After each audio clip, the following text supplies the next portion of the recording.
오늘 본문에서는 사도 바울이 이제는 믿는 성도의 결혼과 이혼의 문제를 다루고 있습니다. 특별히 이혼의 문제를 다루고 있는데요, 이 고린도 교회 안에 만연한 성적 부도덕은 이 부부관계에 심각한 갈등과 위기를 가져왔습니다.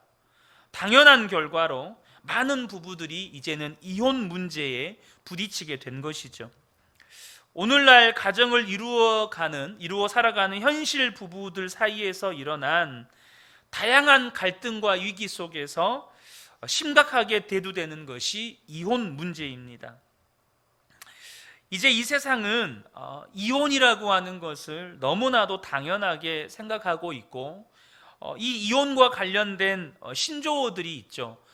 돌싱이니 졸혼이니 황혼이혼이니 하면서 이것들이 부부 갈등의 대안이라고까지 하면서 미화시키기도 합니다. 결혼을 졸업했다는 거죠. 어떻게 졸업과 결혼을 합칠 수가 있습니까? 혹은 돌싱.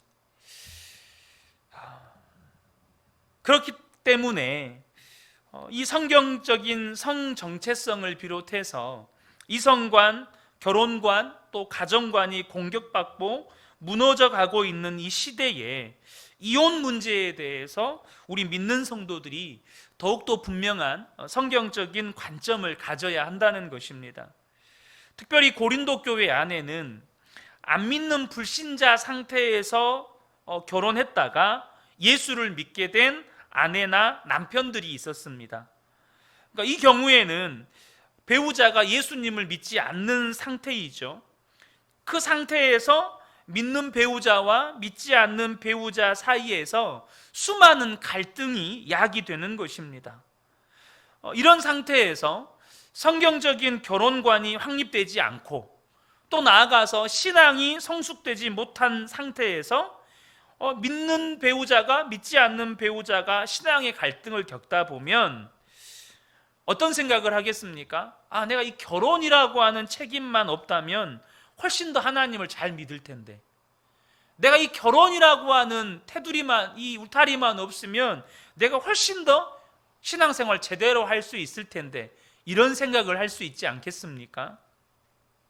사도 바울은 먼저 이렇게 부부 사이의 갈등과 이혼 위기에 직면해 있는 성도들에게 명료한 지시를 제시합니다. 그것이 10절과 11절인데요.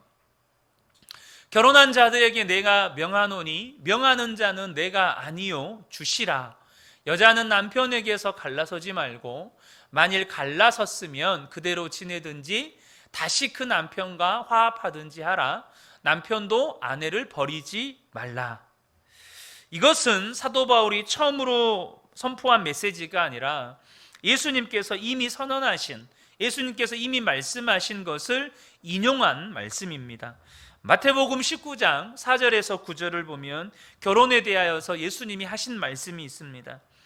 예수께서 대답하여 이르시되 사람이 지으신 이가 본래 그들을 남자와 여자로 지으시고 말씀하시기를 그러므로 사람이 그 부모를 떠나서 아내와 합하여 그 둘이 한 몸이 될지라 하신 것을 읽지 못하였느냐. 넘기지 말고 앞에 그대로 올려주세요. 여기에 보시면 분명하게 성경은 먼저 이야기하고 있는 것이 있습니다. 우리 특별히 미래 세대들도 이 부분에 대해서 명확하게 하시면 좋겠습니다. 제가 이전에도 이 부분에 대해서 한번 언급한 적은 있지만 다시 한번 강조해서 말씀을 드리고 싶습니다. 하나님이 남자와 여자를 지으셨습니다. 하나님이 성을 구분하셨고 하나님이 남성과 여성을 지으셨습니다. 그 가운데 성은 없습니다. 사람이 선택하는 성은 없습니다.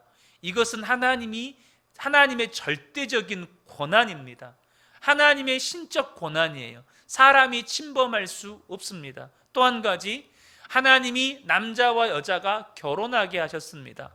이 결혼이라고 하는 제도, 가정이라고 하는 이 공동체, 이것 또한 역시 하나님이 만드셨습니다. 사람이 이것을 바꿀 수 없습니다. 반드시 결혼이라고 하는 이 제도와 가정이라고 하는 공동체는 하나님이 창조하신, 하나님이 부여하신 남성과 여성, 한 남자와 한 여자가 이루는 공동체여야만 합니다. 이것은 절대 변화될 수 없습니다. 6절입니다. 그런즉 이제 둘이 아니요 한 몸이니 그러므로 하나님이 짝지어 주신 것을 사람이 나누지 못할지니라. 여기에서 분명하게 강조하는 건 뭐냐면, 분명히 이 시대에도 보시면 남자와 여자가 서로가 이성의 호감을 느끼고 그리고 서로가 결혼을 결정하고 선택합니다. 그런데 중요한 것은 그 서로에 대한 결정, 서로의 선택, 결혼에 대한 선택과 결정에 대해서 성경은 뭐라고 이야기하냐면 하나님이 짝지어 주신 것이다. 이것은 무엇을 말할까요? 그 가정에 대한 최종 권위가 하나님께 있다는 것입니다. 내가 선택해서 결혼된 게 아니고 우리가 선택했지만 하나님이 두 사람을 결혼해서 부부가 되게 하시는 최종권을 가지고 있다는 거예요. 마찬가지로 그 부부가 갈라지는 건 역시 최종권이 누구에게 있을까요? 하나님께 있습니다. 그러므로 사람이 결코 나눌 수 없다는 거예요. 여짜오되 그러면 어찌하여 모세는 이혼 증서를 주어서 버리라 명하였나이까? 예수께서 이르시되 모세가 너희 마음의 완악함 때문에 아내 버림을 허락하였거니와 본래는 그렇지 아니하니라. 내가 너희에게 말하노니 누구든지 음행한 이유 외에 아내를 버리고 다른 데에 장가드는 자는 간음함이니라. 지금 예수님이 이혼, 그러니까 갈라서는 것을 인정하는 예외 조항이 딱 하나 있죠. 바로 음행입니다.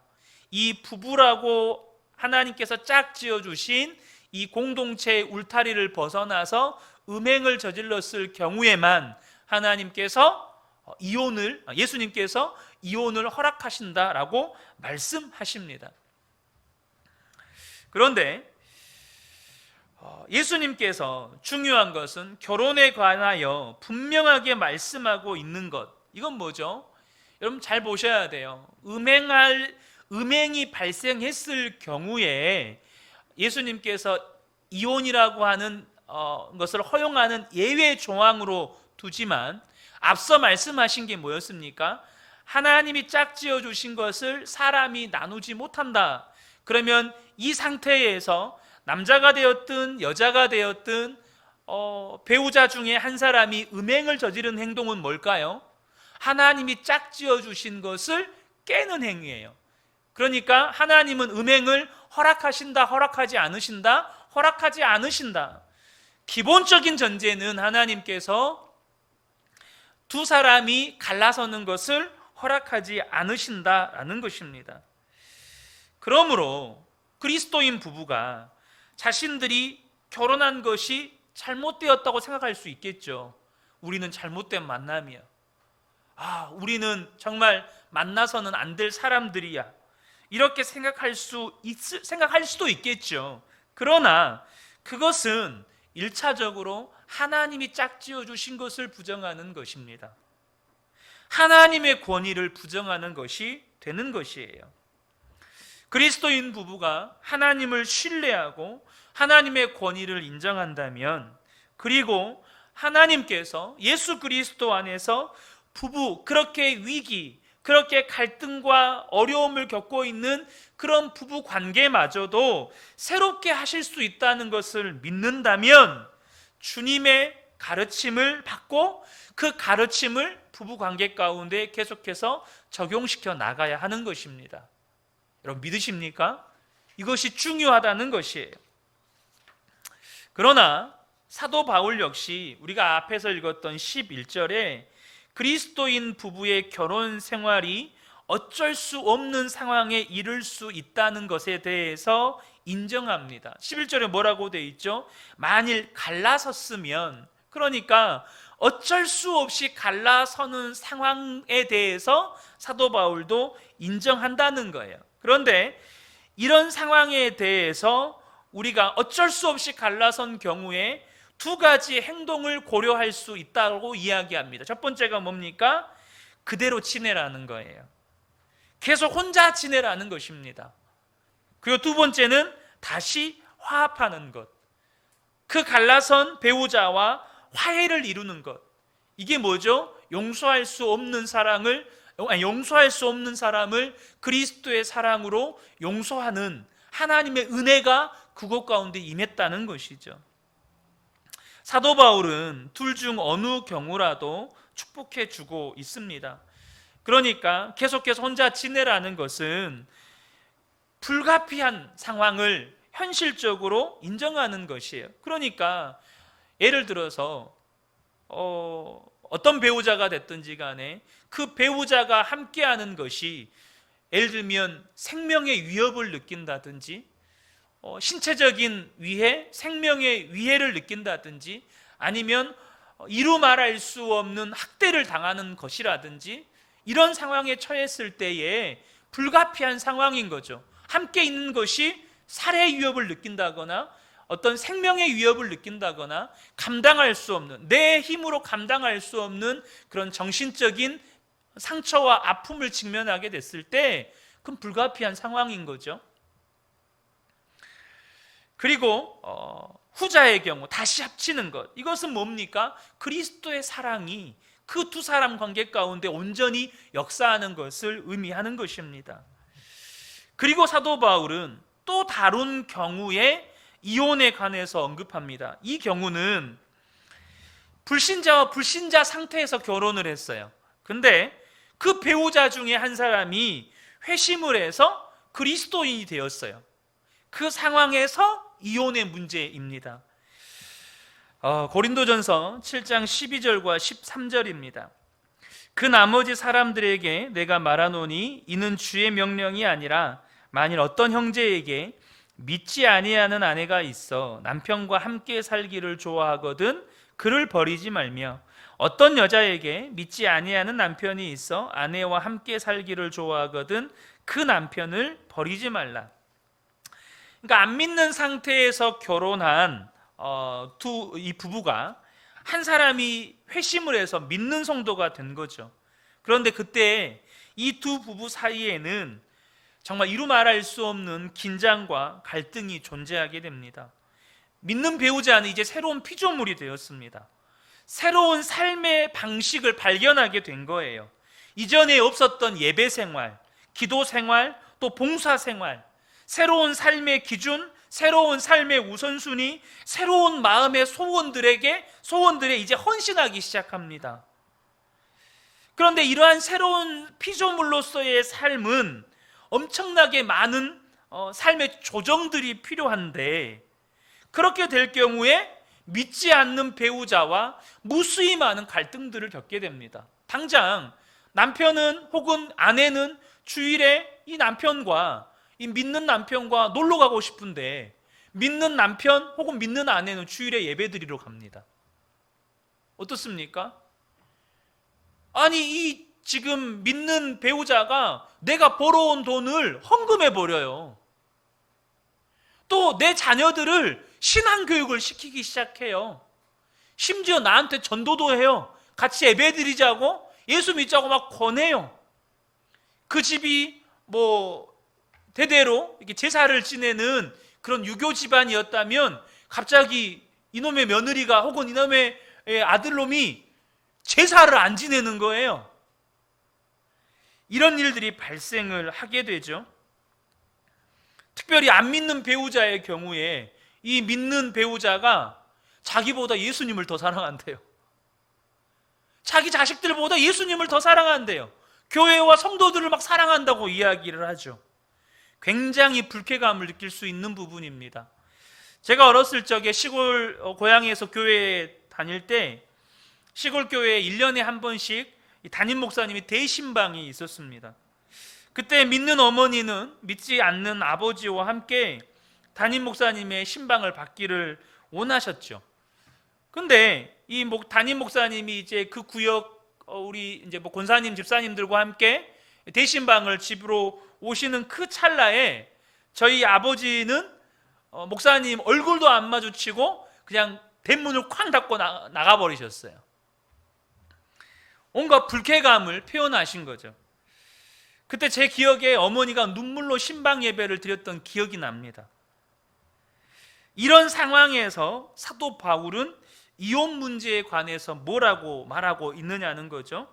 바로 어떤 형제에게 믿지 아니하는 아내가 있어 남편과 함께 살기를 좋아하거든 그를 버리지 말며, 어떤 여자에게 믿지 아니하는 남편이 있어 아내와 함께 살기를 좋아하거든 그 남편을 버리지 말라. 믿는 남편이든 믿는 아내든 믿지 않는 배우자가 자신과 함께 살기를 좋아한다면 그 배우자를 버리지 말라는 것이에요. 앞서 언급한 것처럼 사도 바울은 이 고린도의 상황, 그러니까 어쩔 수 없는 상황에 이를 수 있다는 것에 대해서는 분명히 인정합니다. 그러니까 불가피한 상황이죠. 갈라설 수밖에 없는 상황에 대해서 분명히 인정해요. 그럼에도 불구하고 결혼생활, 가정생활을 지키기 위해서 이 믿는 배우자든지 혹은 믿지 않는 배우자와 살더라도 이 믿는 사람은 가정을 지키기 위해 애써야 한다는 것을 지금 말하고 있는 것입니다. 믿는 배우자끼리 이혼의 위기에 봉착했든, 두 사람 중에 한 사람은 믿고 한 사람은 믿지 않는 상태에서 이혼 위기에 봉착했든, 사도 바울이 기본적으로 이혼에 관해서 전하는 메시지는 뭐냐 하면 부부됨을 지켜야 한다는 거예요. 그러면서 결혼 생활을 지키기 위해서 애써야 하는 이유를 제시합니다. 왜 결혼 생활을 지키기 위해, 이 부부 관계를 지키기 위해 애써야 하는지, 그 첫 번째가 뭐냐 하면 바로 거룩하게 되게 함이라는 거예요. 이 결혼 생활을 지켜가기 위해 애썼을 때에 어떤 역사가 나타나냐면 서로가 서로에게 거룩하게 되게 하는 영향력을 행사한다는 거예요. 특별히 믿는 배우자와 안 믿는 배우자의 경우에도 바로 믿는 배우자가 안 믿는 배우자에게 거룩하게 되게 하는 영향을 행사한다는 거예요. 자, 14절을 보겠습니다. 믿지 아니하는 남편이 아내로 말미암아 거룩하게 되고 믿지 아니하는 아내가 남편으로 말미암아 거룩하게 되나니 그렇지 아니하면 너희 자녀도 깨끗하지 못하니라. 그러나 이제 거룩하니라. 성경에서 이 거룩하다 혹은 성별하다와 같은 단어는 성도의 구별된 신분을 나타내는 것입니다. 그러니까 이것은 오직 하나님의 사역을 통해서 얻게 되는 신분이요, 예수 그리스도에 대한 신앙 고백을 통해서 얻게 되는 것입니다. 그러므로 본문에서 배우자가 거룩하게 된다는 말은 믿는 배우자로 인해서 불신자 배우자가 거룩한 신분을 얻게 된다는 말이 아닙니다. 그럼 무엇을 의미하는 것입니까? 바로 믿는 배우자의 거룩함이 불신 배우자에게 끼치는 선한 영향력을 말하는 거예요. 마태복음 5장 14절에서 16절을 보면 주님이 우리의 존재에 대해서 이렇게 말씀하십니다. 너희는 세상의 빛이라. 산 위에 있는 동네가 숨겨지지 못할 것이요, 사람이 등불을 켜서 말 아래에 두지 아니하고 등경 위에 두나니 이러므로 집안 모든 사람에게 비치느니라. 너희는 이같이 너희 빛이 사람 앞에 비치게 하여 그들로 너희 착한 행실을 보고 하늘에 계신 너희 아버지께 영광을 돌리게 하라. 너희 착한 행실을 보고 하늘에 계신 너희 아버지께 영광을 돌리게 하라. 이 말은 안 믿는 사람들이 믿게 된다는 말이 절대 아닙니다. 뭐냐면 그들이 하나님을 인정한다는 말이에요. 그래서 여기서 말하는 게 뭡니까? 세상에 비친 성도가 우리의 착한 행실로 그 빛을 세상 가운데 비치게 되었을 때 세상 사람들은 우리의 착한 행실을 보고 하나님이 진짜 살아 계시다는 것을 인정한다는 겁니다. 하나님을 나의 하나님이라고, 예수님을 나의 주님이라고 믿는다는 말은 아니에요. 어쨌든 여기에서 말하는 게 뭡니까? 비록 불신 배우자가 하나님을 부정하고 믿지 않기 때문에 세속적인 가치관과 죄와 어둠에 속한 영향력을 가정에 행사하죠. 여러분, 믿지 않은 아버지가 믿지 않는 믿지 않는 아버지가 아들에게 뭐 하겠어요? 술은 아버지한테 배워야 되는 거야. 그러면서 여러분 10대에 술을 가르치는 경우도 있어요. 그 정도는 양반이죠. 정말 가르치지 말아야 할 것들 막 가르친단 말이에요. 도박을 가르치고 음행을 가르치고 가르친단 말이에요. 그런데요, 그렇게 믿지 않는 배우자의 어둠의 영향력보다 믿는 배우자의 거룩한 영향력이 강력하다는 거예요. 여러분 믿으십니까? 여러분 빛은 어두움을 이깁니다. 아무리 칠흑 같은 어둠이 있어도 반딧불이만 있어도 그 부분은 밝혀져요. 반딧불이와 같은 빛만 있어도 여러분 어둠이 그 영역만큼은 떠나갑니다. 다시 말하면 빛은 크기와 상관없이 그곳 가운데 있으면 빛의 영향력을 반드시 행사하게 되어 있어요. 칼빈 선생님도 다음과 같은 이야기를 합니다. 믿는 배우자의 경건함은 불신 배우자의 불경건함이 결혼을 부정하게 만드는 것보다 결혼을 신성하게 만드는데 더 큰 역할을 한다. 다시 한번 읽어드릴게요. 믿는 배우자의 경건함은 불신 배우자의 불경건함이 결혼을 부정하게 만드는 것보다 결혼을 신성하게 만드는데 더 큰 역할을 한다는 거예요. 여러분 그 증거 중에 하나가 바로 접니다.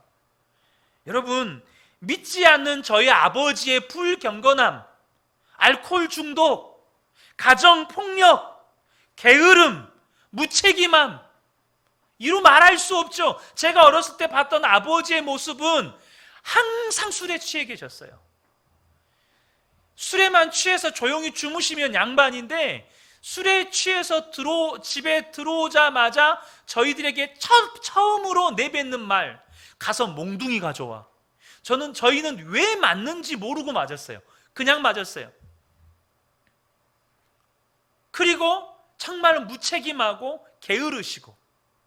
그런데 그 아버지가 저에게 미친 영향보다 믿는 저희 어머니의 경건함, 어머니의 믿음, 어머니의 기도, 어머니의 헌신, 그것이 저에게 미친 영향력이 훨씬 커요. 훨씬 커요. 제가 목사가 됐냐 안 됐냐 이걸 말하는 게 아니에요. 제가 그리스도인으로 완벽하다 이걸 말하는 게 아니에요. 뭡니까? 제 안에 예수 그리스도가 계시다는 거예요. 제 안에 가장 최고의 가치는 예수 그리스도라는 거예요. 우리 아이들에게 최고로 물려주고 싶은 가치는 예수 그리스도예요. 뭐 때문입니까? 빛의 영향력이 더 강력하다는 거예요. 그런데 여러분, 가정이 깨어져 보세요. 그 빛의 영향력을 행사할 수 있겠습니까? 두 번째입니다. 바로 회심의 가능성이에요. 고린도전서 7장 16절을 보면 아내된 자여 내가 남편을 구원할는지 어찌 알 수 있으며 남편된 자여 내가 아내를 구원할는지 어찌 알 수 있으리요. 먼저 우리가 이 말씀을 나누기에 앞서서 이 구절을 결혼을 전도의 방편으로 이해해서는 안 된다는 거예요. 이 구절을 가지고 결혼을 전도의 방편으로 간주하면 안 된다는 것입니다. 그러니까 예를 들어서 믿는 청년이 있는데 이 믿는 청년이 뭐 자매가 됐든 형제가 됐든 안 믿는 청년, 안 믿는 배우자와 결혼을 하면서 알고는 있죠. 믿지 않는 사람과 결혼하면 안 된다는 거 알고 있어요.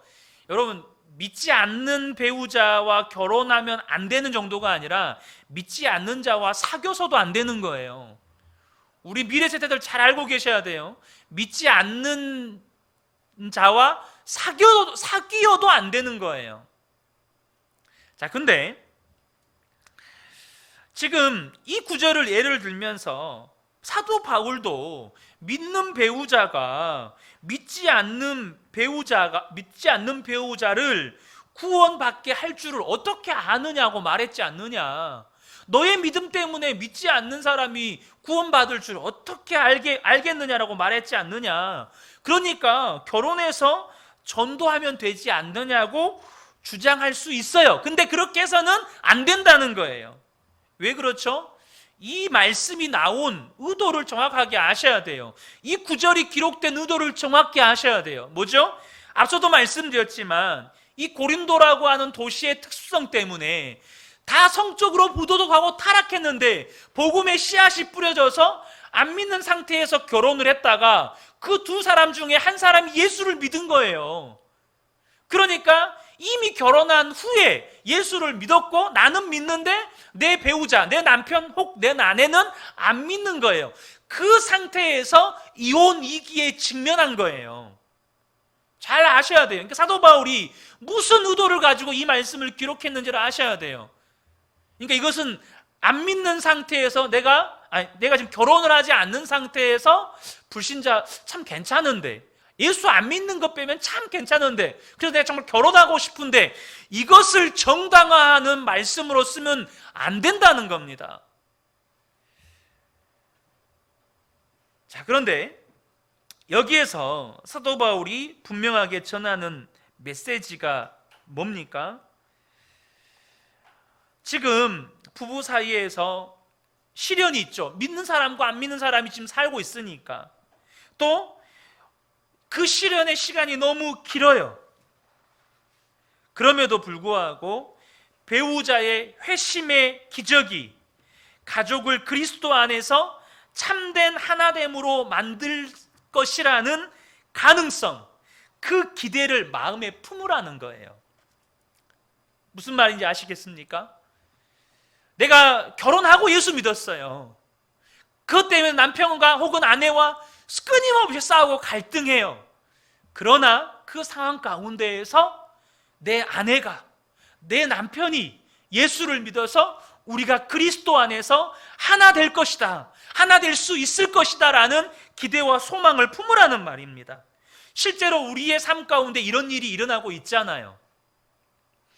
그러므로 이 일들이 일어나고 있기 때문에 이 사실은 한편이 믿지 않는 상태에 있는 이 부부 사이의 갈등 가운데 있는 수많은 부부들에게 여러분 결혼 관계를 유지시켜야 하는 동기가 되는 겁니다. 여러분, 나의 기도로, 또 나의 믿음의 수고로, 또 나의 믿음의 헌신으로 언젠가 그 남편이 혹은 그 아내가 혹은 그 자녀들이 변화될 것을 기대하라는 거예요. 그래서 이 구절에는 사도 바울이 소망을 가지고 노력하라는 격려가 담겨 있는 겁니다. 그리고 그 배후에는 사도 바울의 간절한 정서가 담겨 있어요. 복음주의 신학자인 마이클 그린은 이 사도 바울의 정서에 대해서 이렇게 표현합니다. 여러분 중 한 사람이 회심했다면 선하신 주님이 여러분의 가정 안에 역사하고 계시다고 가정할 만한 분명한 이유가 있습니다. 또한 여러분은 기도하는 삶, 일관된 삶을 살도록 노력하십시오. 그러면 여러분의 배우자가 말로 인해 구원받지 못한다 하더라도 여러분의 삶의 경건함에 의해 말 한마디도 안 했는데도 구원을 얻을 수 있도록 하십시오. 구원을 얻을 수 있을 것이다 라고 말하지 않아요. 왜냐하면 오늘 본문에도 너희가 어찌 알겠느냐, 사도 바울도 그 의문문으로, 질문의 형태로, 그러니까 미완의 형태로 구절을 끝내요. 이 말이 뭔 말이냐면 구원의 영역은 전적으로 하나님의 영역이기 때문에 사도 바울도 건드릴 수가 없어요. 그러나 너희가 믿지 않는 상태에서 결혼했다가 이제는 예수를 믿어서 하나님의 자녀가 되었는데 너희의 착한 행실 때문에 하나님께서 너희를 네 남편, 네 아내를 구원하는 도구로 사용하셔서 너의 가정을 구원하게 하실 줄 어떻게 알겠느냐? 우리는 알지 못하지만 그 기대와 소망을 품고 살아갈 때 주님이 역사하실 것을 기대하라는 거죠.